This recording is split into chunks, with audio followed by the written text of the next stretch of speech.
প্রিয় দর্শক, আসসালামু আলাইকুম। সবাইকে শুভেচ্ছা জানাচ্ছি। আজকে ব্যতিক্রমী একটি বিষয় নিয়ে আপনাদের সামনে হাজির হয়েছে।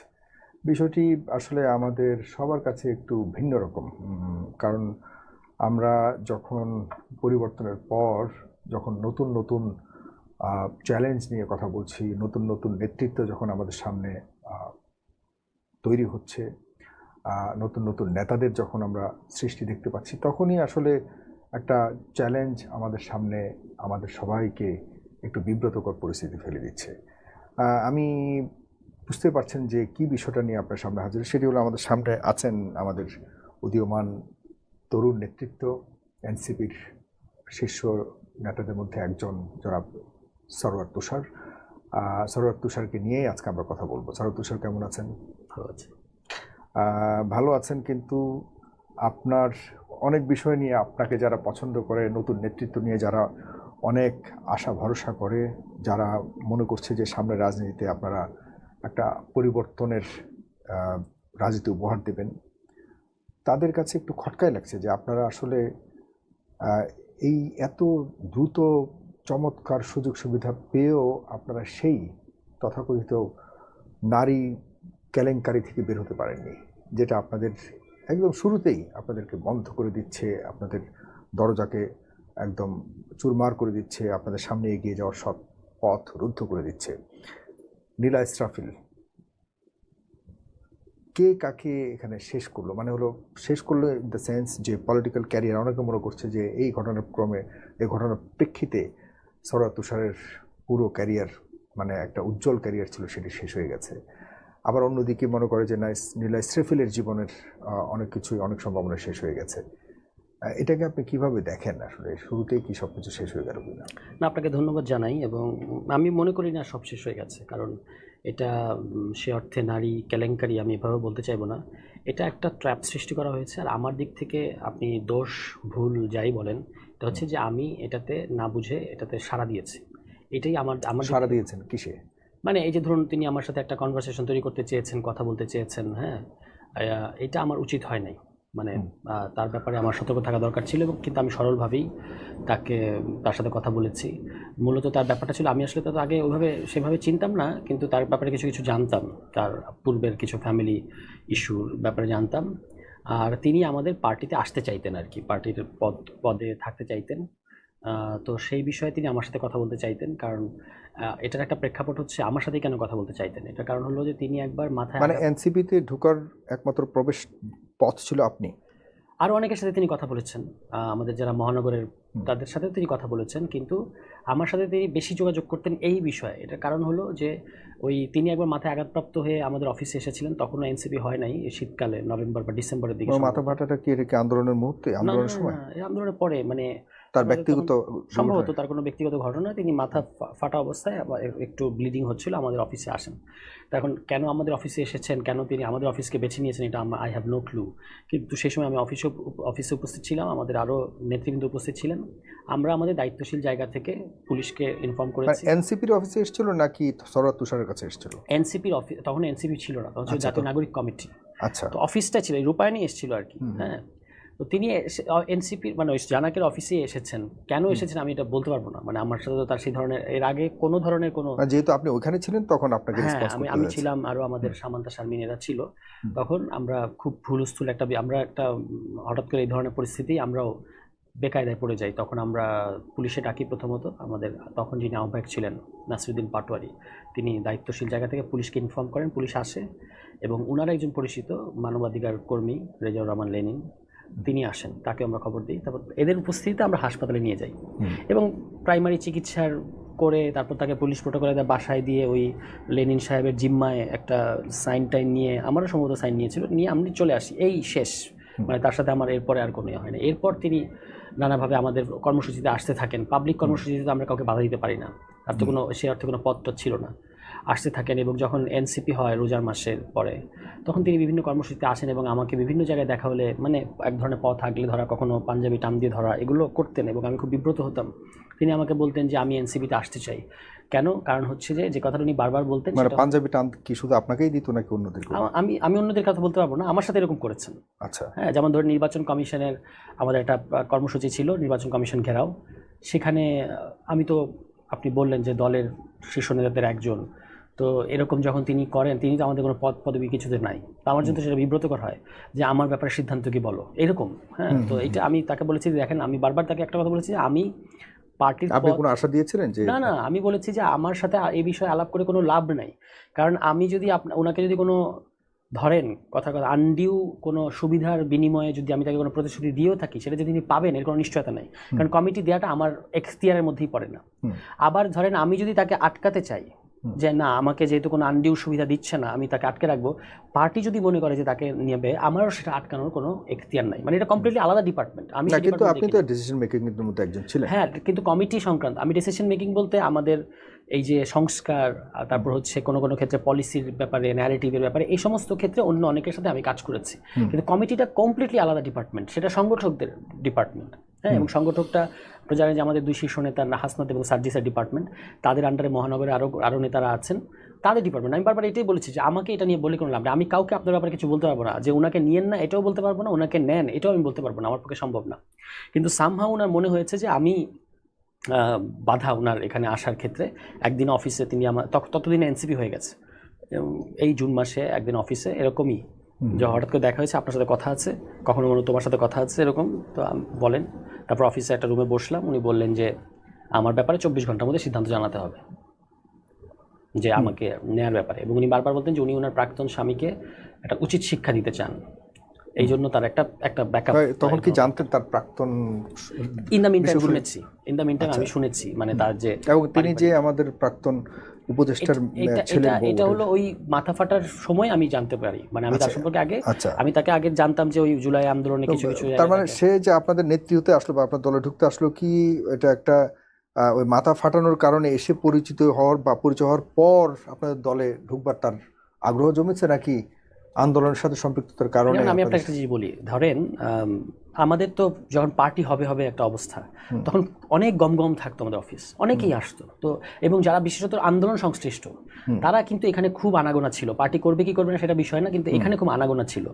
হাসপাতালে ওনাকে যখন নিয়ে যাই, তখন উনি আমাকে বারবার একটা কথা বলছিলেন, যখন ওই যে আমরা আমার পাশে কি তোমরা দাঁড়াবে না বা জানা থাকবে না, জাতীয় নাগরিক কমিটি দাঁড়াবে না, তখন আমার বারবার মনে হয়েছে, এবং এখানে লেনিন সাহেব যিনি ছিলেন তিনি বারবার বলতেছিলেন যে ও কিন্তু জাতীয় নাগরিক কমিটির, কিন্তু আমি যদি জানতাম যে তিনি জাতীয় নাগরিক কমিটির কেউ না। হ্যাঁ, তো আমি তখন বারবার পুলিশকে ক্ল্যারিফাই করেছি, দেখেন উনি আমাদের সাংগঠনিক কোনো কারণে আমরা এখানে আসি নাই, আমাদের অফিসে একজন ওন্ডেড ব্যক্তি এসছেন, আমরা তাকে এখানে প্রাথমিকভাবে আমাদের যেটুকু দায়িত্ব সেটুকু করার জন্য এসেছি, এই তো এইটা উনি বারবার বলতেন। এবং বারবার উনি যেটা চাইতেন আমার কাছে মনে হয়েছে সেটা হচ্ছে তার যে পারিবারিক সমস্যা, এটাতে সামহাও আমাদের সাংগঠনিকভাবে, ধরেন আপনি যদি আমাকে আপনার সংগঠনে নেন, আমার যদি একটা ব্যক্তিগত পারিবারিক সমস্যা থাকে, আপনি কিন্তু সংগঠন কিন্তু এটাতে না চাইলেও জড়িয়ে যায়, তো উনি সেরকম একটা কিছু চাইতেন বলে আমার কাছে বারবার মনে হয়েছে।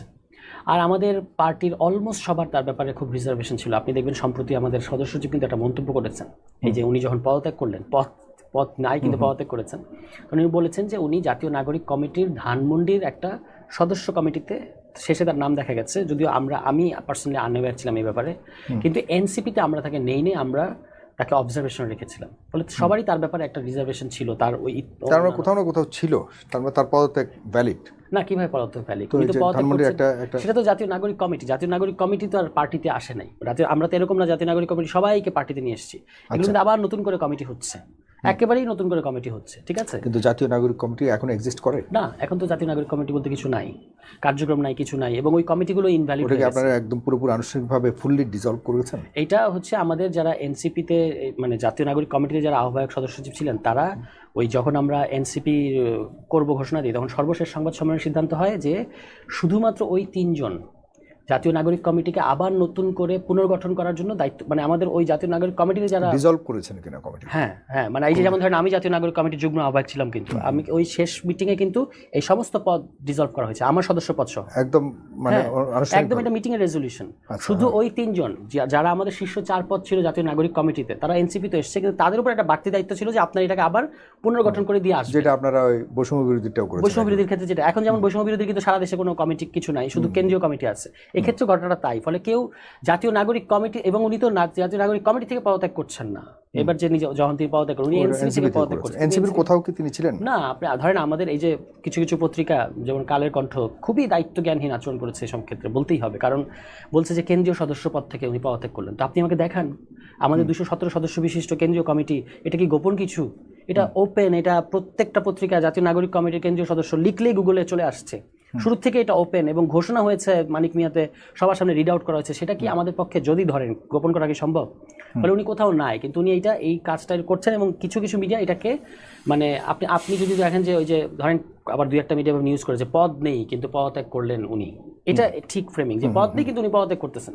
কিন্তু কেউ কেউ লিখছে যে কেন্দ্রীয় সদস্য পদ থেকে পদত্যাগ করছেন। এইটা তো এটা তার ভাষায় হয়তো এটা বলেছে। হ্যাঁ, না তার ভাষায়, কিন্তু মিডিয়া তো যাচাই বাছাই করবে নিজের কাজ। আমি একটু যদি আপনার, ঠিক আছে, আপনার এনসিবিতে তো আপনাদের আসলে বহু কিছুই নিয়ে এখন আলোচনা হচ্ছে, সেই বিষয় নিয়ে আমি আসছি পরবর্তীতে। কিন্তু নীলা ইসরাফিলের ব্যাপারে আপনার ব্যক্তিগত যে বিষয়গুলি কদিন পর পরে আমরা দেখছি সোশ্যাল মিডিয়াতে আপনাদেরকে নিয়ে মোটামুটি রোস্টিং করা হচ্ছে। সর্বশেষ যেটি হচ্ছে আপনার প্রেসক্রিপশনের মধ্যে বা একটা হাসপাতালের ওই প্রেসক্রিপশনের ফর্ম আর কি ভর্তি ফর্মের মধ্যে আপনাদের একটা দেখা যায়, সেখানে আপনাকে স্বামী হিসেবে তো দেখানো হয়েছে। এটি হলো গত কালকের, যেটা বেশ আলোচনা হচ্ছে স্বাভাবিক। তো আপনার সাথে একদম তো মোটামুটি অনেকেই মনে করছে স্বামী হিসেবে পরিচয় দেওয়া হয়েছে এখানে। এটা খুবই হাস্যকর। হ্যাঁ, এটা হাস্যকর, কারণ আমরা দেখতে পাচ্ছি যে সেখানে স্বামী। না, আপনি দেখেন ওই যে আমি বললাম যে হাসপাতালে আমার অফিসে এসেছে, আমি নিয়ে গেছি তাকে। হ্যাঁ, এখন আমি তো তাকে দিয়ে হুড়োহুড়ির মধ্যে আছি। এটা আবার অনেকে অনেক আরো বড় সন্দেহ করছে আরো অন্য কোনো কারণে গেছে। না, এটা আমাদের অফিস থেকে উনি মাথায় আঘাতপ্রাপ্ত হয়ে সিট এগুলো তো সব রিপোর্ট আছে, তাই না? এবং সেটা পুলিশের উপস্থিতিতে আমরা গেছি। এখন এটা আপনি জানেন যে হাসপাতালে ঢুকলে প্রথমে একটা অ্যাডমিশন ফর্ম পূরণ করতে হয়, এবং এটা ইন্টার্ন ডাক্তাররাই করেন। তো সেখানে থাকে নারীর ক্ষেত্রে স্বামী / পিতা এভাবেই থাকে। এখন যদি স্বামী অথবা পিতা হয় তাহলে তো ওটার উপর টিক চিহ্ন দেওয়া থাকে কোনো একটার উপরে। সেরকম কিন্তু আপনি যে ছবিটা উনি প্রকাশ করেছেন সেরকম স্বামীর নামে তো স্পষ্টভাবে দেওয়া আছে। এটা তো স্বামী / পিতা এভাবে আছে, কিন্তু আপনি স্বামী না আপনি পিতা সেটা তো উপরে টিক চিহ্ন দেওয়া থাকবে, তারপর আপনার নাম থাকবে। সেরকম কিন্তু কিন্তু এখানে নাই। এখানে কি আছে? এখানে ওই স্বামী / পিতার ওখানে C/O এভাবে লেখা আছে, কেয়ার অফ, মানে যে নিয়ে এসেছেন। আমি ওখানে মানে আপনার তো কোনো প্রয়োজনে তো হাসপাতাল কর্তৃপক্ষ কারোর সাথে যোগাযোগ করবে, সেই যোগাযোগের জন্য একজনের নাম লিখে রাখা, এটা একটা ফর্মালিটিস। এবং ঢাকা মেডিকেলের একজন ডাক্তার গতকালকে এটার ক্লারিফিকেশন দিয়েছেন আমার পোস্টের কমেন্টই, যেটা তো আমার কাছে খুব হাস্যকর মনে হচ্ছে, কারণ আমাদের এত সময় থাকে না কে স্বামী কে ভাই কে কি দেখার জন্য, আমরা জাস্ট একজনের নাম ওখানে লিখে দিই, ঠিক আছে? এটাকে নিয়ে উনি যেভাবে মানে উনি তো না, ওনাকে যারা এটা লিখে দিয়েছে আর কি, মানবাধিকার আন্তর্জাতিক মানবাধিকার আইনের অমুকে আমাকে তথ্য, উল্টো আমার ব্যাপারে একটা বিভ্রান্তিকর তথ্য দিয়ে উনি কিন্তু একটা অপরাধ করেছেন, ঠিক আছে? যেখানে ওই যে উনি যে লাল দাগ দিয়েছেন ওইখানে দেখা যাচ্ছে যে লাল দাগের মধ্যে সিটা ঢাকা পড়েছে, C/O পরিষ্কার দেখা যায়, একটু টেনে জুম করলেই দেখা যায়। এই সামান্য জিনিসটাকে নিয়ে মানে যেটা একটা আপনি ওন্ডেড হয়ে এসেছেন, আমি আপনাকে হাসপাতালে নিয়ে গেছি, এটা তো যে কোনো মানবিক মানে মানুষ করবে। সেটাকেও যদি এইভাবে একটা কাউকে এই ধরনের একটা বিভ্রান্তি ছড়ানো সৃষ্টি করা হয় তাহলে তো এটা খুব দুঃখজনক। এবং আমি শুনতে পেলাম উনি রিসেন্টলি আবার হেফাজতে ইসলাম নিয়ে যে মন্তব্য করেছেন, আপনি তো খেয়াল করেছেন। এবং এই সমস্ত কিছু নিয়ে আমি খবর পেলাম যে উনি কিন্তু আসলে দেশে নাই, উনি দেশ ছেড়ে চলে গেছেন। নীলা ইসরাফিল, জি, এটা আমি একদম অথেন্টিক সোর্স থেকে খবর পেয়েছি, গতকালকে আমাকে জানালো। সমস্ত কিছু দেখে আমার কাছে মনে হচ্ছে শি নিডেড আ কেস। মানে এটা যদি অ্যাসাইলাম হয়ে থাকে, আমি জানি না, যদি এর অ্যাসাইলামে উনি যেয়ে থাকেন তাহলে উনি নিজে জুলাই আন্দোলনের কিছু ভিডিও ফুটেজ না দেখা যায় উনি অংশ নিয়েছেন। উনি এখন বলছেন যে হেফাজত এই হত্যাকাণ্ডগুলো ঘটিয়েছে কিনা আমরা কিন্তু জানি না, মানে হেফাজতকে উনি এরকম জুলাই হত্যাকাণ্ডে শেখ হাসিনা একটা হত্যাকাণ্ড ঘটিয়েছে এটা উনি হেফাজতে ঘাড়ে দিয়ে দিচ্ছেন কেন? এরকম একটা অবিশ্বাস্য জিনিস কেন উনি করছেন? আমার ধারণা কারণ হচ্ছে যে এইটা বলে যে এটার কারণে স্বাভাবিকভাবে হেফাজত রিয়াক্ট করবে, হেফাজত এটা নিয়ে একটা কোনো পদক্ষেপ নিতে চাইবে যে আপনি জুলাই হত্যাকাণ্ডের মধ্যে একটা গণহত্যা হেফাজতের ঘাড়ে চাপিয়ে দিচ্ছেন, হেফাজত চুপ করে থাকবে, এটা তো হয় না।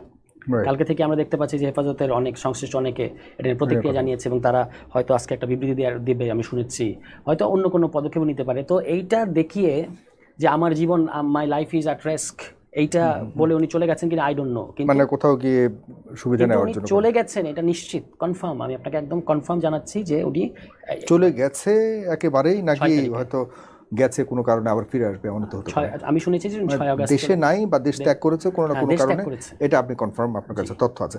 আচ্ছা ঠিক আছে, সেটা আপনার কথা শুনে যতটুকু বুঝতে পারলাম তার সাথে আপনার একটা ফর্মাল রিলেশন ছিল, রাইট? হ্যাঁ, মানে যেটা হাই হ্যালো অলমোস্ট ফরওয়ার্ড।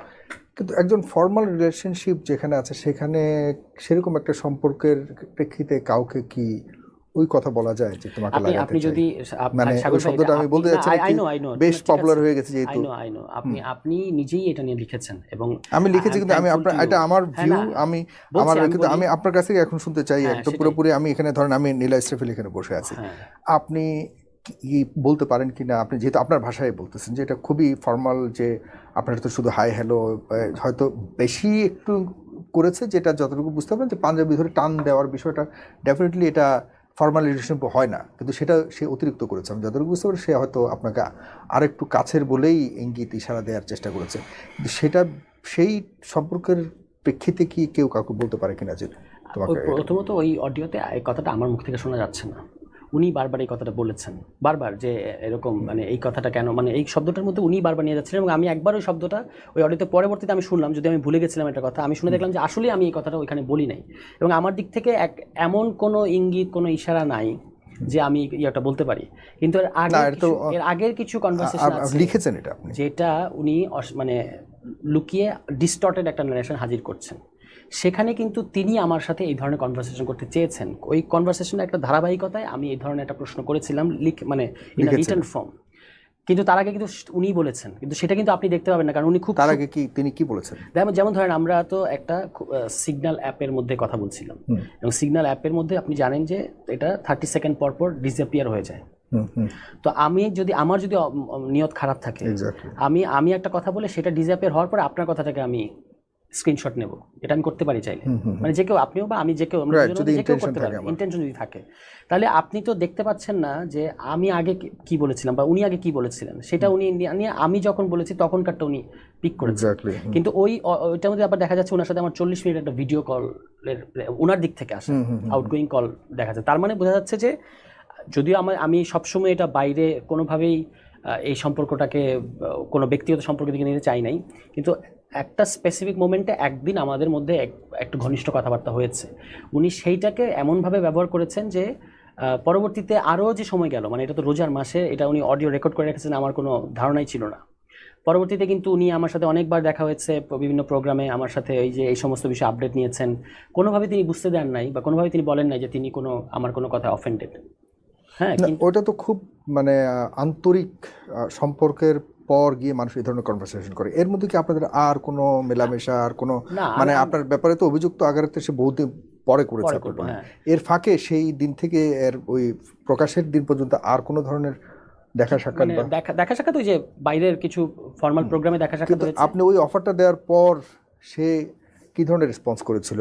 এরপর কি আর কোনোভাবে আপনার সাথে আসলে ওই ধরনের আন্তরিক সম্পর্ক করার চেষ্টা করেন? তিনি আমার সাথে দেখা করতে চেয়েছেন এবং উনি তখন ওনার ভাষ্য মতো উনি নিরাপত্তার খাতিরে একটা জায়গায়, গোপন জায়গায় ছিলেন, উনি সেখানে আমাকে যেতে বলেছেন এবং উনি যদিও বলেছেন যে আমি তাকে বাধ্য করছি ইত্যাদি, কিন্তু ওনার ওই অডিও রেকর্ডেই উনি পরিষ্কার করে বলছেন যে উনি যে বাংলাদেশে এসেছেন এটা আমাদের দুজন লোক জানে, নেপাল থেকে বাংলাদেশে এসেছেন এটা দুজন লোক জানে, একজন হচ্ছে লেনিন সাহেব আর একজন হচ্ছে আমি।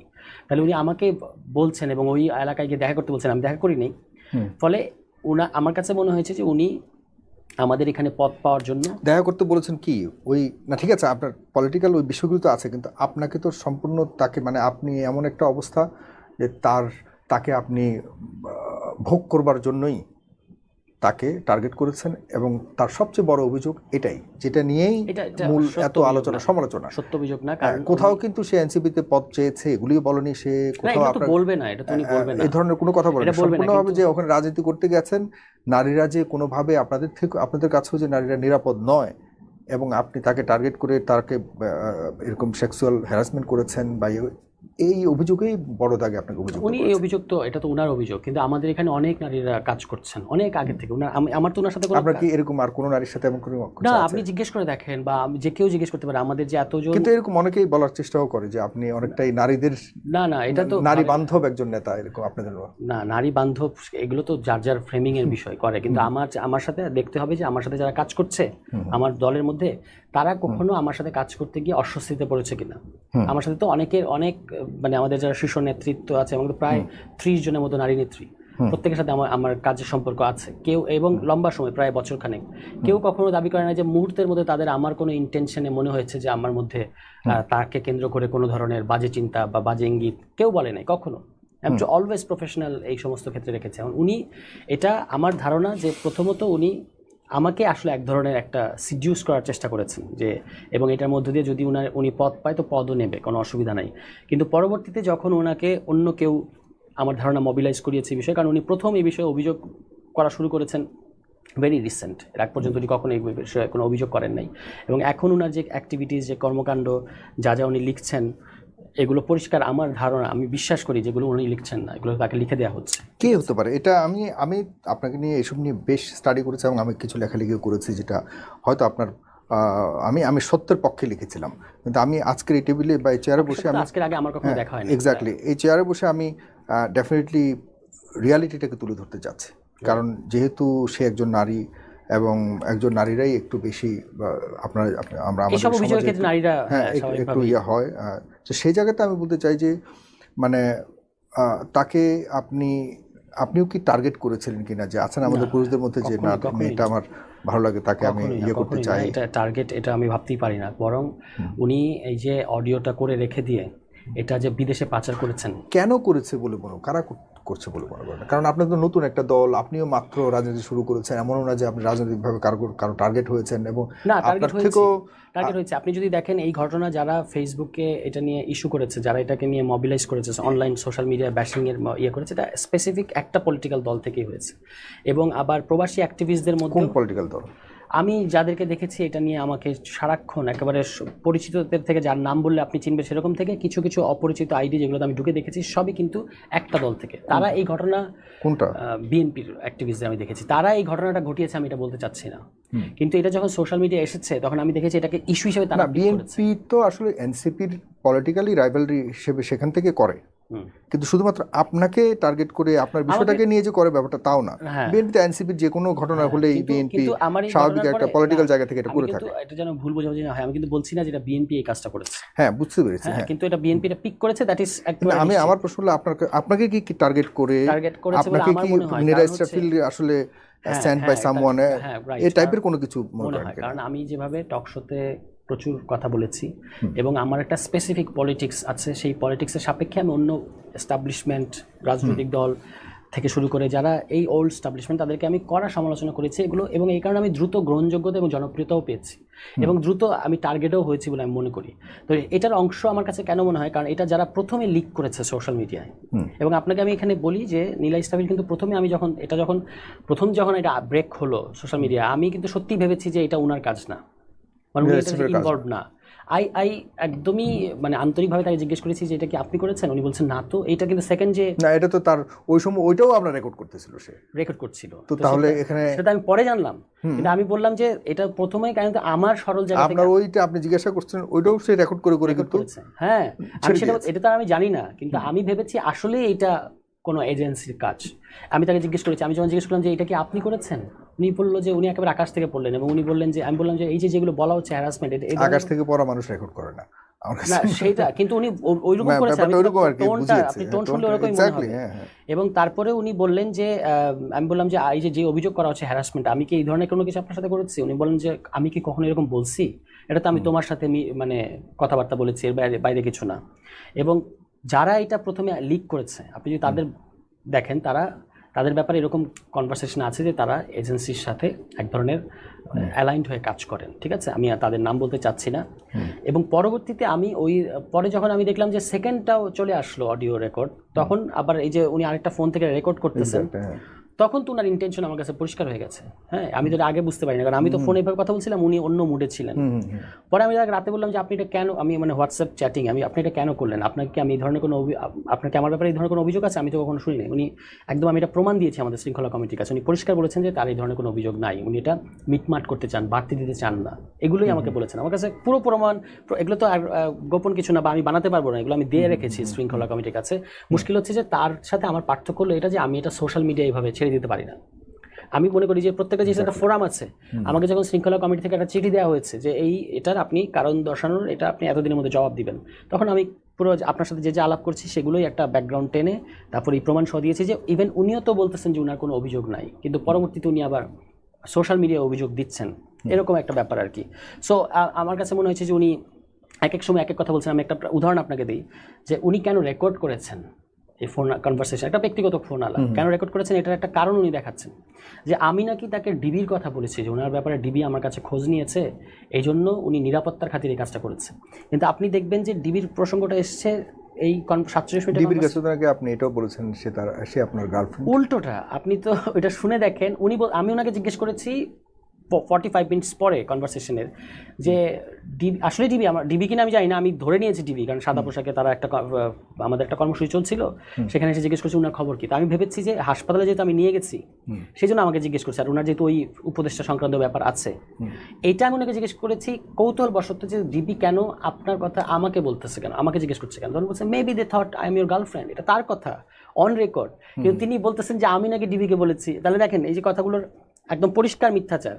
উনি কালের কণ্ঠ বা ওনার ফেসবুক স্ট্যাটাসে লিখেছেন আমি নাকি ডিবিকে তাকে আমার গার্লফ্রেন্ড পরিচয় দিয়েছি, অথচ ওই কনভারসেশনে এটা তো আমি বানিয়ে বলতে পারবো না, ওনার বক্তব্য তো ওনারই, এটা তো এখনো আছে, অনেকগুলো চ্যানেল থেকে এটা আবার রিপাবলিশ করা হয়েছে, ওখানে পরিষ্কার উনি বলছেন যে maybe they thought I am your girlfriend, এটা তার বক্তব্য। তাহলে এই যে কিন্তু আবার অন্য পত্রিকাতে আমরা দেখেছি সেই বলেছে যে আপনি বলেছেন, এটা হলো তার পরের দাবি। হ্যাঁ, কেন এরকম হচ্ছে আমার কাছে মনে হয় যে যখন এই প্রশ্নগুলো সোশ্যাল মিডিয়া উঠেছে যে এই ফোন কনভারসেশন উনি কেন করলেন, কেন রেকর্ড করলেন, এই প্রশ্নগুলো যখন আমি না অনেকেই যখন তুলেছেন, আপনাদের মতো অনেকেই যখন যে একটা প্রাইভেট কনভারসেশন কেন আপনি কি উদ্দেশ্যে করলেন, তখন তো তাকে যারা মবিলাইজ করাচ্ছে আমার ধারণা তাদের হচ্ছে যে এটাকে তারা জাস্টিফিকেশন দিতে হবে। তখন তারা তার কাছ থেকে কীভাবে শুনেছে আর তারা নিজেরা কি, ফলে এখানে একটা গ্যাপ আছে। যারা লিখে দিচ্ছে তারা লিখে দিচ্ছে আমি একদম আপনাকে নিশ্চিত করতে পারি এগুলো ওনার লেখা না, এবং এই যে আন্তর্জাতিক মানবাধিকারের অমুক ধারা এটা আছে সেটা আছে, এগুলো একদমই ওনার বক্তব্য না, এগুলো তাকে লিখে দেওয়া হচ্ছে। তো এই যে ডিবির প্রসঙ্গটা তারাই আসলে সাজিয়েছে এইভাবে যে ডিবির কথা বলো তাহলে নিরাপত্তার খাতিরে এটা একটা গ্রাউন্ড দাঁড়ায়, কিন্তু ডিবির কথাটা তো ওখানে আমি তো দাবি করি নাই তাকে ডিবির গার্লফ্রেন্ড, কোথাও উনি দেখাতে পারবেন না, উনি ওখানে যে করছেন এটা প্রমাণ আছে। আমারটা হলো ওনার দাবি যে আমি বলেছি যে সে আমার গার্লফ্রেন্ড ডিবিকে, আর তারটা প্রমাণ আছে যে সে বলছে maybe they thought I am your girlfriend, আপনি এখন চাইলে এখনো শুনতে পারবেন, ঠিক আছে। তাহলে এই যে তার মধ্যে কন্ট্রাডিকশন, এবং আমি যখন জিজ্ঞেস করছি যে আপনি আমার বিরুদ্ধে আপনার অভিযোগ কি, আপনি যদি চান আমি এখনো আপনাকে আমার সাথে তার কনভারসেশন দেখাতে পারবো, সর্বশেষ কনভারসেশন। সে বারবার বলছে আমি এটা বাড়াতে চাই না, আমি এটা মিটমাট করতে চাই, এটা তুমি আমি মিটমাট করো, এবং আমার কোনো অভিযোগ নাই, এগুলোই তিনি আমাকে বারবার বলেছেন। কিন্তু তিনি তাকে যারা এটা দিয়ে কোনো একটা কিছু করতে চাচ্ছে তারা আসলে তাকে এদিকে নিয়ে গেছে বলে আমার ধারণা। এবং গতকালকের এটা এত তুচ্ছ বিষয়, এই তুচ্ছ বিষয়কে যারা এইভাবে এনেছে তার মানে বুঝতেই হয় যে তারা এনিহাও আমাকে ডিফেম করাটাই উদ্দেশ্য, আর কোনো উদ্দেশ্য নেই। কারণ মানুষ তো হিতাহিত জ্ঞান হারাতে পারে না, যেখানে দেখা যাচ্ছে যে এখানে স্বামী বা পিতার হওয়ার কোনো গ্রাউন্ডই নাই, সেখানে দাবি করছে যে আর আমি কি পাগল, আমি কেন তাকে ওখানে কেন আমি নিজেকে স্বামী পরিচয় দিব, এটা তো অসম্ভব ব্যাপার, এই আর কি। তাহলে আপনি মনে করছেন যে এই সম্পূর্ণ বিষয়টাই আপনাকে নিয়ে কেউ ষড়যন্ত্র করছে, এবং ষড়যন্ত্র অংশ হিসেবে এখনো পর্যন্ত এটি চলছে? অ্যাবসলিউটলি, এবং দুই একজন লিখেছে। তো কোনো কিছু কি এই পর্যন্ত আপনার দল থেকে তো আপনার কাছে মনে হয় এই ব্যাপারে চেয়েছে, সময় নিচ্ছে যে আপনার বিষয়টা তদন্ত সাপেক্ষে একটা সিদ্ধান্ত নেওয়া হবে, এই পর্যন্ত কোনো চূড়ান্ত সিদ্ধান্ত কি এসে পৌঁছেছে? আমি বলি যে আমি নাম নেব না কারোর বাইরের, কিন্তু প্রমিনেন্ট নাম বললে চিনতে পারবেন। পরিষ্কার তারা ওই নীলার পোস্ট শেয়ার করে লিখেছে যে একে রাজনীতি থেকে মাইনাস করতে হবে, এভাবে লিখেছে। খুব প্রমিনেন্ট অ্যাক্টিভিস্ট, দেশের বাইরে থাকে। আমার দলের পজিশনটা হচ্ছে যে প্রথমে তো কোনো অভিযোগ ছিল না, শুরুতে এটা একটা সোশ্যাল মিডিয়ায় যেরকম রগরগে ব্যাপার হিসেবে আসে সেভাবে এসেছে, কিন্তু যে কোনো দলের জন্য এটা একটা বিব্রতকর ব্যাপার, বিশেষত যদি এরকম শীর্ষ পর্যায়ে কেউ হয়। তো স্বাভাবিকভাবেই তারা একটা দায়িত্বশীল জায়গা থেকে একটা আমাকে নোটিশ সার্ভ করেছে যে আপনি এটার নৈতিক স্খলনের কথা যেটা বলেছে যে এটা আমাদেরকে এটার ক্ল্যারিফিকেশন দেন, এবং ইন দ্য মিন টাইম আপনি সাংগঠনিক কর্মকাণ্ড থেকে বিরত থাকেন, which I agree or which I understand যে কোথা থেকে আসে এই রিজনিংটা। আমি দিয়েছি 5 দিনের মধ্যে আমাকে সময় দিতে বলেছে, আমি দিয়েছি। এবং আপনি কি বহিষ্কৃত হননি? না, বলেছে যে এই ঘটনাটা নিষ্পত্তি হওয়ার আগ পর্যন্ত আপনি সাংগঠনিক কর্মকাণ্ডে জড়ায়েন না, এই। কিন্তু এখন আমি আমার জায়গা থেকে যা জবাব দেওয়া সেটা দিয়েছি, আর ইন দ্য মিন টাইম আমাদের পদযাত্রা শুরু হয়ে গেছে। আবার আমাদের পার্টিটা একদমই ওই পদযাত্রার আগে এই ঘটনাটা, এবং এটাও খুব ইন্টেনশনাল আমার কাছে মনে হয়, দ্য টাইমিং। হ্যাঁ, যে একদম আমি তো আপনি জানেন যে আমি সংস্কারের কমিশনে যেতাম এবং সেখানে দলকে রিপ্রেজেন্ট করতাম। ঠিক সংস্কার কমিশনের দ্বিতীয় পর্যায়ে সবচেয়ে গুরুত্বপূর্ণ পর্যায়ে আলাপ শুরু হওয়ার আগের দিনই এটা আসে, এবং সেক্ষেত্রে তখনই আবার আমাদের পদযাত্রার টাইম শুরু। ফলে সবকিছু থেকে, এবং ওই যে একে রাজনীতি থেকে মাইনাস করতে হবে, এই সবকিছু থেকে আমি এটা দাবি করছি, সেটা আমার দাবি, আমার হাইপোথিসিস, আমি ডট মেলানো আর কি। সব তো আর অঙ্কের মতো করে আমি 2+2 দেখাতে পারবো না। তো আমার কাছে মনে হয়েছে যে আমাকে সংস্কার থেকে মাইনাস করা, সংস্কারের এই থেকে আমি যেন দলকে রিপ্রেজেন্ট করতে না পারি সেটা, এবং আমাকে পদযাত্রা থেকে রাজনৈতিক কর্মকাণ্ড থেকে আমার যে দ্রুত গ্রহণযোগ্যতা এটা যেন একটু প্রশ্নবিদ্ধ হয়, এই সমস্ত কারণে এটা করা হয়েছে। এবং আমার কাছে দল যখন এটা জবাব চেয়েছে, আমি কিন্তু দিয়েছি। ইন দ্য মিন টাইম আমাদের দল পদযাত্রায় ব্যস্ত হয়ে গেছে, 1 মাস পদযাত্রায় ছিল। আর আমাদের দলটা আবার এখন এত বড় হয় নাই যে আমরা একই সাথে অনেকগুলো কাজ করতে পারবো, পরে পুরো দলই আসলে পদযাত্রার মধ্যে এনগেজ ছিল। এখন পদযাত্রা শেষ হয়েছে, এখন তারা এই পুরো ঘটনা প্রবাহ, আপনাকে তো অনেক সময় কনটেক্সট, সার্কামস্ট্যান্সেস এবং কি হলো এখন আলটিমেটলি কি আছে, এই সমস্ত কিছু মিলেই কিন্তু সিদ্ধান্তটা নিতে হবে। তো সেই ক্ষেত্রে হয়তো সিদ্ধান্ত আসবে, আমি জানি না, এটা দলের নীতি নির্ধারণী পর্যায় থেকে সিদ্ধান্ত আসবে। আর কিন্তু দলের যারা এমনিতেই যারা সেন্ট্রাল মেম্বার নানা পর্যায়ে, তারা আমার সাথে ব্যক্তিগত যোগাযোগ, আমার ব্যাপারে সমব্যথী, এবং তারা পুরো ব্যাপারটা তো কাউকে আর আমাকে বলতে আপনার ব্যাপারে কি দল থেকে সমব্যথী বলতেছেন আপনি? মানে দল তো আর এরকম থেকে বলে না, সবাই- দল চিঠি লিখে যে আমরা আপনার ব্যাপারে হ্যাঁ সমব্যথী। সেটাই, দলের কিন্তু সবার যাদের সাথে আমি এতদিন কাজ করেছি, হ্যাঁ। সবার সাথে আমার সম্পর্ক তো এমন আছে। না যে দল থেকে আপনার দূরত্ব হয়ে গেছে, কেউ না, আপনার এই দূরত্ব- বিষয়টা নিয়ে না, বিষয়- দূরত্ব- আপনাকে মানে দল যেহেতু বিব্রত, সুতরাং আপনার সাথে সম্পর্ক না রাখাই শ্রেয়, আপনাকে না, দূরে এরকম কোনো রাখা কিছু আমার কাছে এরকম মনে হয় কোনো নাই, কিছু। বরং দলের সবাই আমার সাথে যোগাযোগ করে, মানে দলের সবাই- সবার মানে আমাদের তা যে আপনি central আশা body রাখছেন আছে। দলে আবার আপনি পূর্ণভাবে কাজ করার আমি তো সুযোগ মনে করি যে পাচ্ছেন? এই ঘটনায় আমি ভিকটিম, তাহলে আমাকে এই যদিও ওই সময় দলকে একটা পদক্ষেপ নিতে হয়েছিল, কারণ এটা নিতেই হয়, প্রত্যেকটা দলের একটা দায়িত্বশীল জায়গা আছে, কিন্তু এখন এই ঘটনার সমস্ত এভিডেন্স আমি তো আমার দিক থেকে প্রমাণপত্র দিয়েছি এবং আমার জায়গা পজিশনগুলো ক্লিয়ার করেছি। আমি মনে করি যে আমাকে আবার দল ফিরিয়ে নেওয়া উচিত। আপনার দলের অবস্থা কি? আমি শেষ করব, জাস্ট ওই পর্বটা শেষ মোটামুটি। আর এখন আপনার দলের নিয়ে মানুষের যে আশা আকাঙ্ক্ষা ছিল, সেখানে তো মনে হয় না যে আপনারা যাচ্ছেন। আপনার কাছে কি মনে হয়, যেহেতু যদিও আপনি দলে এখন শীর্ষ পর্যায়ে ওরকম অ্যাক্টিভিটিতে নাই, তবুও ইদানিংকালে আমরা দেখতে পাচ্ছি আপনাদের অনেক সফল কর্মসূচি আপনারা সুন্দরভাবে শেষ করেছেন, পদযাত্রা থেকে শুরু করে আপনার দল করেছে। পাশাপাশি অনেক একদম তৃণমূল পর্যায়ে অনেক বিতর্ক তৈরি হয়েছে, চাঁদাবাজি থেকে শুরু করে অনেক অপরাধমূলক কর্মকাণ্ডে জড়িত হয়ে গেছে। এগুলি কি বিব্রত করে কিনা আপনাদেরকে, বা এগুলির ব্যাপারে কি? এগুলোর ব্যাপারে আমরা সতর্ক। এনসিপির ব্যাপারে এই ধরনের অভিযোগ খুব কম, একদম খুব কম। আমরা সমন্বয় পরিচয় এরকম অনেক ঘটনার কথা দেখতে তো পাই। সমন্বয়ক থেকেই তো সমন্বয়করা এনসিপি হয়েছে। না, সমন্বয়করা তার এনসিপি না, সমন্বয়করা একটা বার্ডেন হয়ে গেছে, মানে এইটা সমন্বয়করা কার নেতৃত্বে কারা আছে এখন বর্তমানে?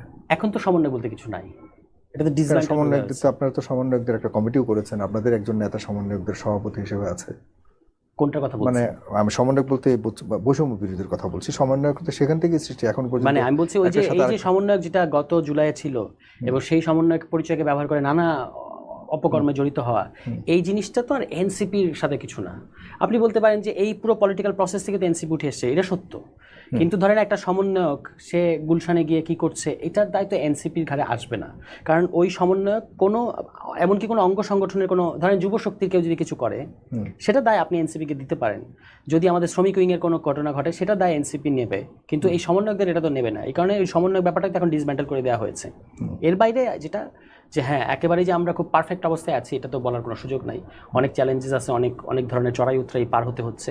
আমি মনে করি যে যেহেতু এটা একটা ফর্মিং স্টেজে আছে একটা দল, এই ধরনের কিছু কিছু ঘটনার মধ্যে, এই ঘাত প্রতিঘাতের মধ্য দিয়ে আবার এই যে ভিলিফাইং প্রজেক্ট যেটা চলছে, এইটা মোকাবেলা করেই এনসিপিকে দল হিসেবে দাঁড়াতে হবে। এবং আমরা মনে করি যে সেটা যদি আমাদের নেতৃত্ব ঠিক মানে ফার্ম থাকে, আমরা যদি এক থাকতে পারি, সারা দেশে সাংগঠনিক বিস্তৃতি ঘটাতে পারি, তাহলে এই ধরুন বিএনপি গত 15 বছর কী ধরনের ভিলিফিকেশনের মধ্যে দিয়ে গেছে, কিন্তু বিএনপি কিন্তু বাংলাদেশের মানুষের মন থেকে মুছে দেওয়া যায় নাই।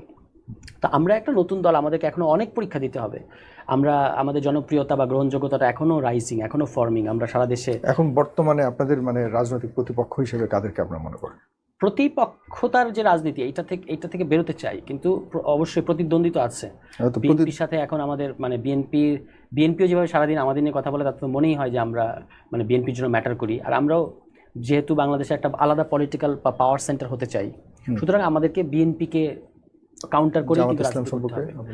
জামায়াত ইসলামও একই, জামায়াত ইসলাম, বিএনপি, এই প্রত্যেকটাই যারা প্রতিষ্ঠিত দল আছে, তাদের সাথে আমাদের সম্পর্ক, কারোর সাথে আমাদের শত্রুতা নাই, কিন্তু সম্পর্কটা হচ্ছে আমাদের জামায়াত ইসলামের সাথে আপনারা একে অপরের পরিপূরক।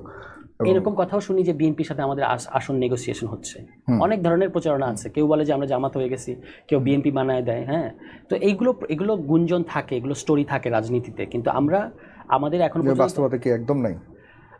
মানে যেহেতু আমরা সংস্কার চাই এবং নির্বাচনের প্রশ্নে আমাদের বক্তব্য হচ্ছে সংস্কারের পরে নির্বাচন হোক। আপনারা কি আসন বন্টন বা এই জাতীয় কোনো আলোচনা কি কোনো দলের সাথে পর্যন্ত করেননি? এখনো পর্যন্ত না। আমরা এখনো পর্যন্ত 300 আসনে নিজেদের প্রার্থী দিতে চাই। 300 আসনে দেবো কিনা সেটা পরের বিষয়, দিতে চাই। 300 আসনের প্রার্থী আছে আপনাদের? এটা কোনো বিষয় না। যে বহু লোক আসলে বসে আছে যারা হচ্ছে আপনার পার্টি নমিনেশন নিতে চায়। আপনার এখন ইলেকশন হলে কি এনসিপি কোনো আসন পাবে? আমি তো মনে করি পাবে, এবং শুধু পাবে না, কোনো আসন কি এরকম মনে হয় আপনার যে অমুক আসনে পাবে? হ্যাঁ এরকম আছে। আর এরকম আমার কাছে মনে হয় যে আরও যখন সামনে ইলেকশন আসবে তখন আমাদের 25%-এর বেশি ভোট আমরা ব্যাক করতে কিন্তু পারবো। আপনাদের এক নেতা তো বললো যে আপনারাই নাকি সরকার গঠন করবেন। এই আশাবাদ থাকা ভালো রাজনীতিতে। হ্যাঁ এটা অবশ্যই অতিরিক্ত আশা না? মানে আপনি ধরেন আপনাকে তো এই আশাবাদ যদি আপনি, তাহলে আপনি কিসের জন্য রাজনীতি করবেন? কিন্তু আপনি বলছেন 25%, 25%, মোর দেন 25%, 30%। কারণ সর্বশেষ যে মে মাসে যে মানে সংসদে আপনাদের আসন পাওয়ার একটা আছে আপনাদের সম্ভাবনা এটা হলো আছে। Percentage of vote. বাংলাদেশে কিন্তু এই ধরনের পার্সেন্টেজ অফ ভোট নিয়ে আপনার তো পার্সেন্টেজ মানে আপনি যদি কোনো পিআর সিস্টেম হয় সেটা হয়তো আপনার একটা অংশীদারিত্বের একটা সম্ভাবনা থাকতে পারে, কিন্তু এখন এই পরিস্থিতিতে, বর্তমান পরিস্থিতিতে আপনাদের সংসদে যাওয়ার মতো পরিস্থিতি কোথাও আছে? অবশ্যই আছে। সংসদে আমি মনে করি যে বাংলাদেশে কয়টা আসন পেতে পারেন আপনারা? আসন কয়টা পেতে পারি এটা আমি এখনই বলতে পারবো না, কিন্তু আমি মনে করি যে এনসিপি 1-2 এর মধ্যে থাকবে যদি সরকার গঠন যদি এই মুহূর্তে না হয়। আমি যদি বলি বিএনপি, 2 মানুষ মনে করে জামাত ইসলাম, মনে করে কিন্তু আপনি মনে করেন, হ্যাঁ 3 মানুষ মনে করে এখনো পর্যন্ত অন্যান্য কোনো পার্টি আছে না, এরকম মনে করেন না আপনি যখন এই যে তার মানে আপনি বিএনপি এবং জামাত এই 1-2 এর মধ্যে এনসিপি চলে যাবে মনে করছেন? আমি মনে করি যে এনসিপি হয় সরকার গঠন করবে অথবা এনসিপি প্রধান বিরোধী দল হবে। এটা আমার বোঝাপড়া এবং আমার অবজারভেশন। রিয়েলি? হ্যাঁ এর কোনো ধরনের মানে একদম নির্ভরযোগ্য কোনো উদাহরণ আছে? এটা হলো ইনটিউশন। কেন? কারণ হচ্ছে যে বাংলাদেশে ইসলামপন্থী দল যারা আছে তাদের প্রতি সম্মান রেখেই বলছি, তারা প্রধান বিরোধী দল হতে পারবে এরকম আমার কাছে মনে হয় না। কিন্তু তাদের সাথে আমাদের মানে অবশ্যই রাজনৈতিক বোঝাপড়া আছে। তাদের সাথে আমরা জোট করব কিনা, জোটের রাজনীতি হয়তো হবে না, কিন্তু আসন সমঝোতায় যাব কিনা বা অন্য কারোর সাথে হবে কিনা, এগুলো ব্যাপারে এখনো কোনো সিদ্ধান্ত হয় নাই। কিন্তু আমি মনে করি যে বাংলাদেশের মানুষ কি চায়, বাংলাদেশের মানুষ চায় হচ্ছে সেন্ট্রিস্ট ধরনের দল, মানে যারা আসলে সেই অর্থে কোনো ইডিওলজিক্যাল রাজনীতি করে না, এই ধরনের কোনো দলকেই সরকার এবং বিরোধী দলে দেখতে চায়। হ্যাঁ, আমি কারোর প্রতি হস্টাইল হয়ে কোনো কথা বলছি না। তো সেই দিক থেকে সাংগঠনিক প্রস্তুতি, সাংগঠনিক আকার, কলেবর সব কিছু দিয়েই হয়তো বিএনপি অনেক এগিয়ে আছে, এ ব্যাপারে কোনো সন্দেহ নেই। কিন্তু এনসিপির জনপ্রিয়তাটা খুব দ্রুত বাড়ছে। আমরা যে সমস্ত বিতর্কের কথা বলি, এগুলো আসলে আমাদের এই শহুরে পেরিফেরির মধ্যে এই বিতর্কগুলো আছে, এবং এগুলো আমলে নিতে হবে না, এটাও আমার বক্তব্য না। কিন্তু গ্রাম পর্যায়ে যখন আমরা যাই তখন কিন্তু তারা উল্টো প্রশ্ন করে যে বিএনপির সাথে এরা পারবে, এদেরকে টাকা আছে, এদেরকে এটা আছে, কি সাংগঠনিক শক্তি আছে, মানে মানুষ দেখতে যায় আমরা বিএনপির সাথে টক্কর দিতে পারবো কিনা। ফলে ওখানে পারসেপশনটা আলাদা, এবং সেইখানে আসলে আমরা যদি আরও তো ইলেকশনের কিছু সময় বাকি আছে, ইন দ্য মিন টাইম আমরা যদি কাজ করে মাঠে একটা বিএনপির 50% শক্তি অর্জন করতে পারি, তাহলে এবার আমাদের খুব ভালো সম্ভাবনা আছে। মানে 100% হতে হবে না, ভালো সম্ভাবনা আছে ডেফিনেটলি। আপনার মানে 3 নম্বরে যাওয়া হতো বিশাল একটা অর্জন, 3 নম্বরে যাওয়া, কিন্তু আপনারা দাবি করছেন আপনারা 1-2 এর মধ্যে থাকবেন। এখানেই আমাদের বড় প্রশ্ন যে 1-2 থাকার ওই ক্ষেত্রটা কোথায়, এমন কোনো উদাহরণ আপনারা এই পর্যন্ত তৈরি করতে পেরেছেন কিনা যেখানে আসলে বিএনপি এবং জামাতের ঊর্ধ্বে শক্তির দিক দিয়ে আপনারা ইতিমধ্যে একটা জায়গা দখল করে নিয়েছেন, এমন কোনো কিছু আছে কিনা? এই নিয়ে মানুষের মনে একটা প্রশ্ন আছে, সেরকম কোনো কিছু মানুষ দেখে না। আর বাকি রইল আপনাদেরকে সরকার যদি ইচ্ছাকৃতভাবে হাসিনা স্টাইলে নির্বাচনকে ম্যানিপুলেট করে আপনাদেরকে সংসদে নেয়ার ব্যবস্থা করে, সেরকম একটা সম্ভাবনার কথা অনেকে বলে। আপনাদেরকে তো বলে যে আপনারা কিংস পার্টি। না, এটা কিংস পার্টির আমি বুঝি যেভাবে কিংস পার্টির ইতিহাস এবং কিংস পার্টির বাস্তবতাটা কমপ্লিটলি আলাদা। এই সরকারের উপদেষ্টাদের মধ্যে এত ধরনের এলিমেন্টস আছে যে তারা যে একটা লোক, আপনাদের 2জন নেতা তো এখন আছে সরকারে, আছে, তারা তো আমাদের নেতা না, মানে তারা নেতা বলতে আপনাদের সহকর্মী বলুন, মানে সবাই মনে করে যেটা এটা এখন এই দুইজন ধরেন, এই দুজন এই সরকারের এই দুজন এবং সরাসরি আপনারা বর্তমান সরকার প্রধানকে আপনারা বানিয়েছেন।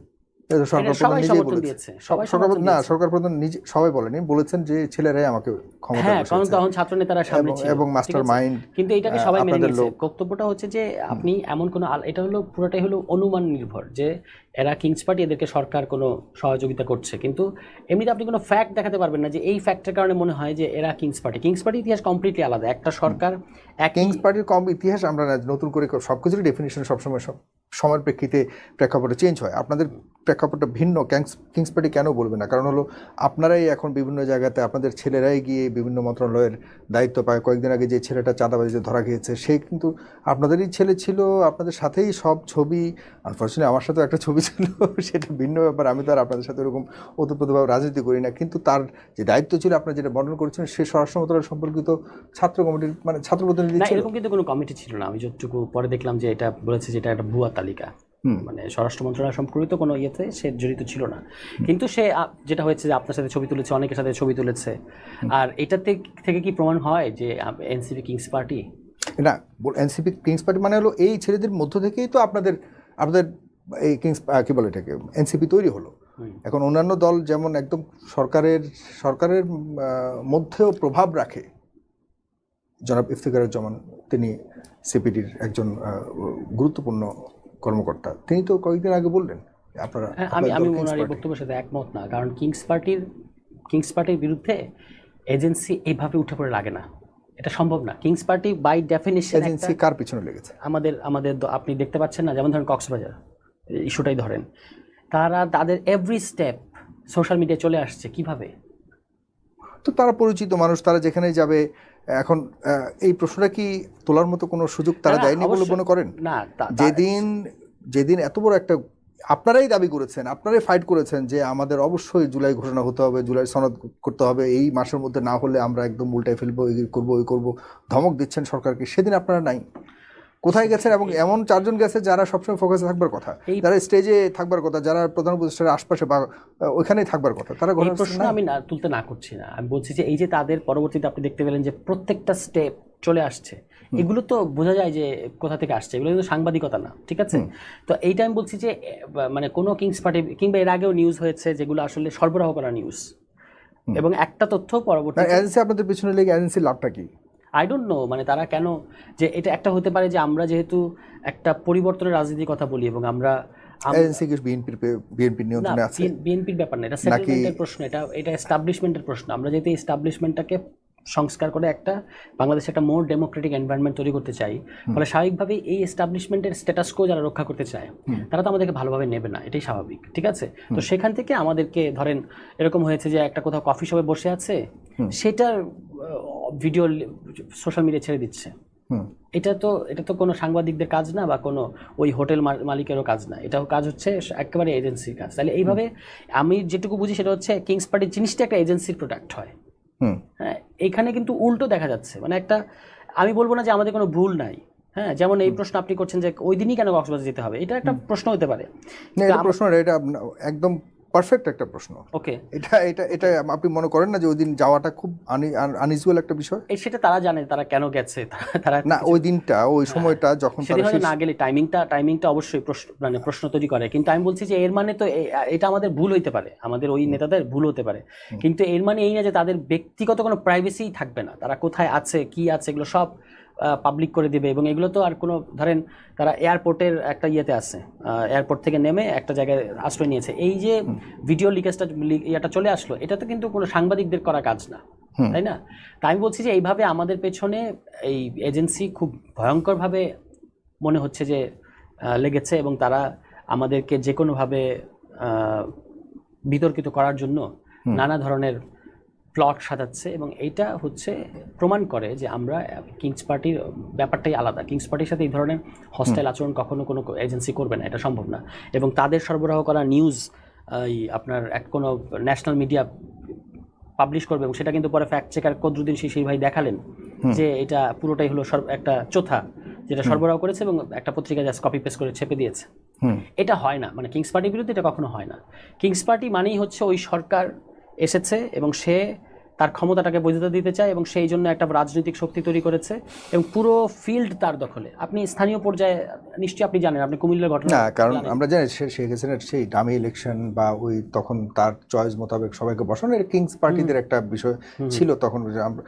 কিন্তু এটাও তো অনেকে মনে করে যে আপনারাই এই সরকারকে বসিয়েছেন, এই সরকার আপনাদেরকে সুযোগ দিচ্ছে, সামনে নির্বাচনের যে তারিখ এটি পেছানোর ক্ষেত্রে আপনাদেরকেও একটা এস্টাবলিশমেন্টের সুযোগ দেওয়া হচ্ছে। সরকার চাচ্ছে যে একটা সরকারের পছন্দের একটা দল, নতুন দল আসুক, এই বিএনপিকে চান না বা অন্যান্য দলকে চান না, সরকার চাচ্ছে আপনাদের মাধ্যমেই তাদের একটা পাওয়ার তারা এক্সারসাইজ করতে পারে লং টাইম, এবং আপনারা তাদেরকে ব্যাকআপ দিচ্ছেন, এই ধরনের কিছু পারসেপশন ভুল হতে পারে, বাট পারসেপশন আছে, আছে, গুঞ্জন আছে, গুঞ্জন আছে।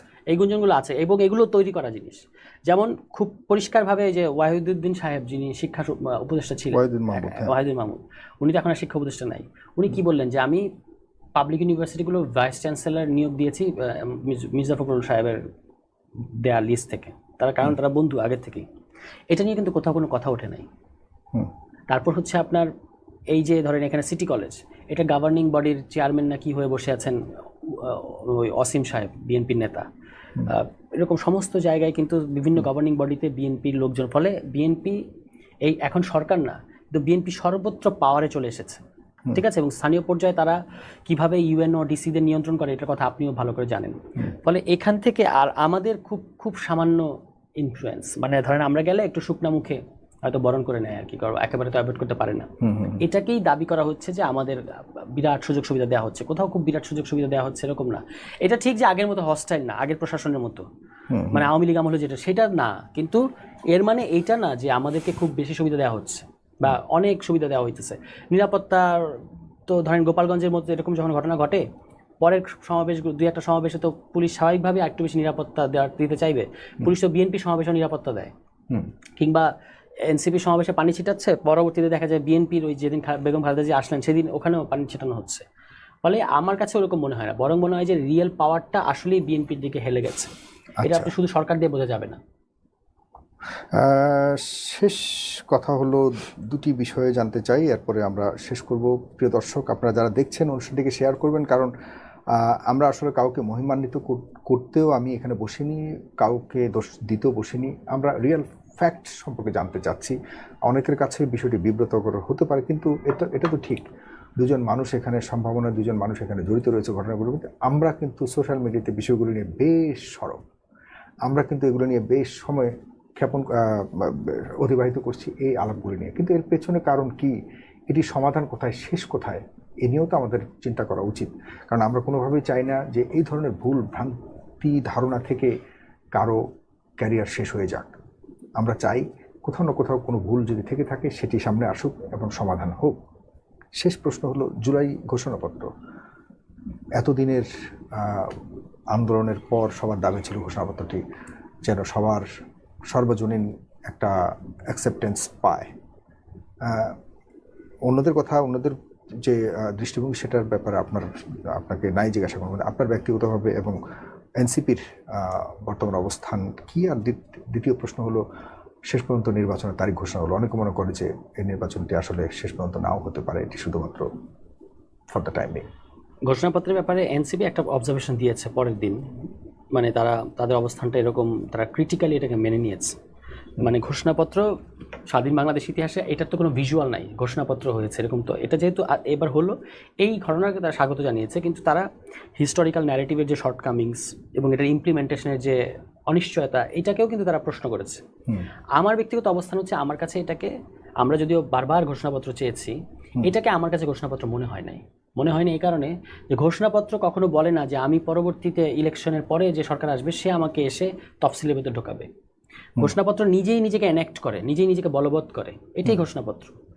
একটা ধরেন সেনাবাহিনী যখন ক্ষমতা গ্রহণ করে, তখন তারা এসে প্রথমে একটা প্রোক্লেমেশন জারি করে যে আজকে থেকে সংবিধান স্থগিত এবং এই প্রোক্লেমেশন অনুযায়ী দেশ চলবে আগামী অমুক সময় পর্যন্ত। ঠিক আছে, এইটাই প্রোক্লেমেশন নিজেই নিজেকে এনাক্ট করে। সে কারোর কাছে গিয়ে বলে না যে আপনার আগামী সরকার নিশ্চয়ই এটাকে বাস্তবায়ন করবে, এটা প্রোক্লেমেশন হয় না। ফলে এটা একটা হিস্টোরিক্যাল ডকুমেন্ট হয়েছে আমি বলবো। কিন্তু এই হিস্টোরিক্যাল ডকুমেন্টের মধ্যে কি এটা আসলেই এটাই কি ডকুমেন্ট, এটাই কি অ্যাকচুয়াল লাইক কি বলে যেটাকে যা ঘটনা ঘটেছে না? এখানকার যে ন্যারেটিভ সেটা খুব একপেশে এবং আপত্তিকর। এই ন্যারেটিভটা আর ইতিহাসটা পড়লে মনে হয় যে এটা একটা দলের ইতিহাস, বাংলাদেশের ইতিহাস একটা দলের ইতিহাস। যারা বাংলাদেশের বিভিন্ন ইতিহাসে কাল পড়বে তাদেরকে ছোট করার জন্য বলছি না, বিভিন্ন ঘটনার মধ্য দিয়ে বুদবুদ হয়ে বা বিভিন্ন ঘটনার বেনিফিশিয়ারি যারা, তাদেরকে ওই ঘটনার অনুঘটক হিসেবে হাজির করা হয়েছে। যেমন বিএনপি দলটা কিন্তু সিপাহী বিপ্লব, ওই সিপাহী জনতা বিপ্লবের পরবর্তীতে আসা একটা দল। কিংবা আপনি দেখবেন যে এরশাদ আমলের ওই আন্দোলন অনেক দল মিলে করেছে, কিন্তু পরবর্তীতে ক্ষমতা এসেছে বিএনপি। এখনও গণ অভ্যুত্থানের পরে লাইকলি অনেকে মনে করছেন বিএনপি ক্ষমতা আসবে। তার মানে এই ঘটনাগুলো, এই বড় বড় ঘটনাগুলোর পরে বিএনপি সামনে আসছে। বিএনপি ঘটনাগুলো একা ঘটায় নাই, বা কোনো কোনো ঘটনা আসলে বিএনপি ঘটায়ই নাই, কিন্তু এই ইতিহাসটা পড়লে মনে হয় যে বাংলাদেশের ইতিহাস হচ্ছে বিএনপির ইতিহাস। এটা খুবই একপেশে হয়েছে আমার কাছে। কিন্তু না, বিএনপিকে তো খুব বেশি এখানে স্মরণ করেছে বলে আমার মনে হয়। আপনি সিপাহী জনতার বিপ্লব বলা হচ্ছে, কোটা বিরোধী আন্দোলনটাকে খুব বেশি স্পষ্টভাবে তুলে ধরা হয়েছে না এখানে প্রেক্ষিতেই এই পতন হয়েছে। গত 16 বছর যেভাবে বলা হয়েছে, গত 16 বছরের আন্দোলনের কথা যেভাবে বলা হয়েছে, তাতে মনে হয়েছে গত 16 বছর এটা হচ্ছে বিএনপির গত 16 বছরের আন্দোলন কি তুলে ধরা হয়েছে এরকম ভাবে? না, কিন্তু বলা হয়েছে গত 16 বছরের যে সংগ্রাম, এগুলোর কথা আসছে। সংগ্রামের কথাও বলা হয়নি এরকম ভাবে, এই নিয়ে বিতর্ক হচ্ছে। গত 16 বছরে অনেক কিছু তো ঘটেছে, কোনটা উল্লেখ করেছে? আলাদা আলাদা করে কোনো কিছু উল্লেখ করে নাই, কিন্তু এই যে গত 16 বছর 15 বছরের ফ্যাসিবাদ বিরোধী সংগ্রাম, এই কথাটা যখন এভাবে বলে তখন এটা মনে হয় যেন বিএনপির যে দাবিটা, যে তারাই গত 15 বছরের তারা মানে মাঠ গুছিয়েছে এবং গোল দিয়েছে ছাত্ররা, এই কথাটা তারা বলেছে একবার, তো সেরকম একটা টোন এর মধ্যে পাওয়া যায়।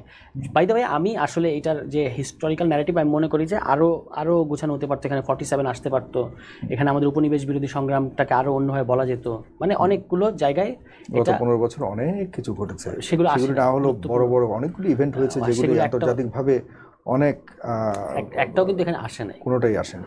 এবং এই আমি বলবো যে এই গণ অভ্যুত্থানটাকেও ঠিক মতো এখানে হাজির করা হয়। এটাকে বলা হয়েছে আপনার অসহযোগ আন্দোলন এরকম করে। আর এইটা ফলে আমি এটাকে মানে আমি মনে করি না যে শেষ পর্যন্ত দিয়েছে, এটা হলো একদম, আপনি যদি সর্বোচ্চ আশাবাদী হতে চান তাহলে মন্দের ভালো একটা কিছু আসছে, কিন্তু এটার না আছে কোনো লিগ্যাল ইফেক্ট, না আছে কোনো হিস্টোরিক্যাল গুরুত্ব, কোনো কিছু এটার মধ্যে থেকে পাওয়া যায় নাই। আর নির্বাচনের ব্যাপারে এটা তো অনেক দিন ধরে এই অনিশ্চয়তার কথা বলা হচ্ছে, কিন্তু আমি অন্তত দেখেছি যে সরকারের দিক থেকে এই ধরনের কোনো ইন্টেনশন আমার কাছে মনে হয় না। সরকার প্রধান যা বলেছেন সেই কথা দিয়ে, বরং বিএনপির সাথে বিএনপির ব্যাপারে হয়ে সরকার এগিয়ে নিয়ে এসছে, ফেব্রুয়ারিতে নিয়ে আসছে, ঠিক আছে।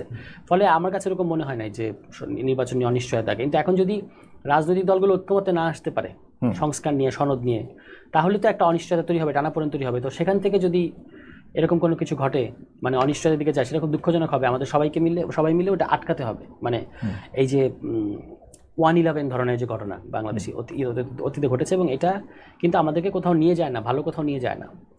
তো আমার কাছে মনে হয় যে বাংলাদেশের সামনে দুটো রোড ম্যাপ, দুটোই নির্বাচন কেন্দ্রিক। একটা হচ্ছে ডেমোক্রেটিক প্রসেসের মধ্য দিয়ে স্বাভাবিক যে নির্বাচন হয়, সুষ্ঠু নির্বাচন, সেটা।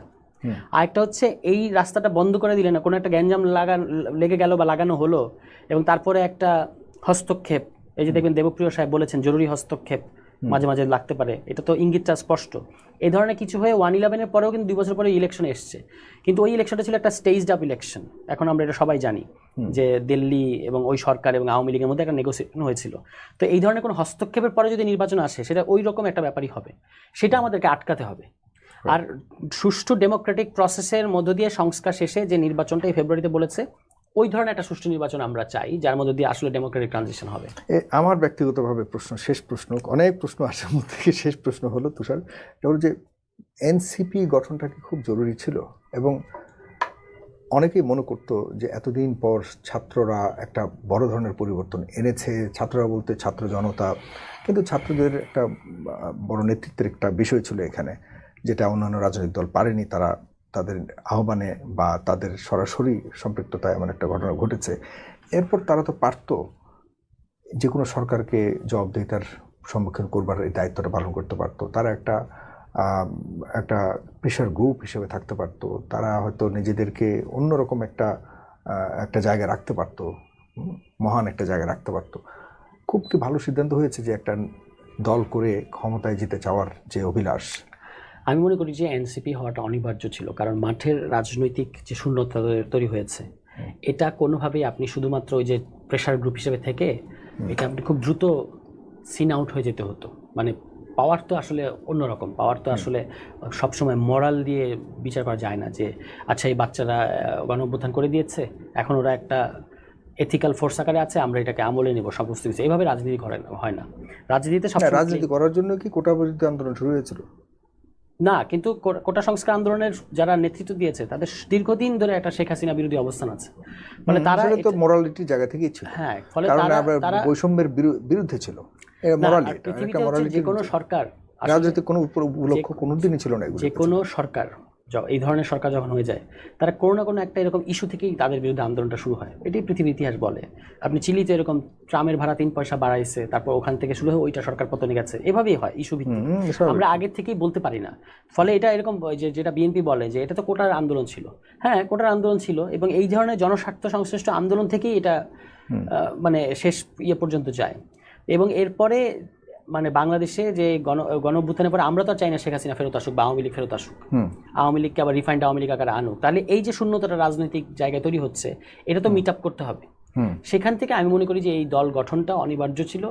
এখন চ্যালেঞ্জ হচ্ছে যে এই দলটাকে একদিকে জুলাইয়ের আকাঙ্ক্ষার পক্ষে রাখা, এবং ওইটাকে আবার মুক্তিযুদ্ধ চেতনার মতো যেটা ব্যবহার বা অপব্যবহার আওয়ামী লীগ যেটা করলো সেরকম না করা। আর দ্বিতীয়ত হচ্ছে যে সকল বিতর্ক, যে সকল ভুল আমাদের হচ্ছে, সেগুলো আমাদের কাটিয়ে উঠে একটা সুসংহত দল হয়ে মানে সামনে এগিয়ে যাওয়া। এই দুটোই হচ্ছে আমাদের সামনে এখন করণীয়।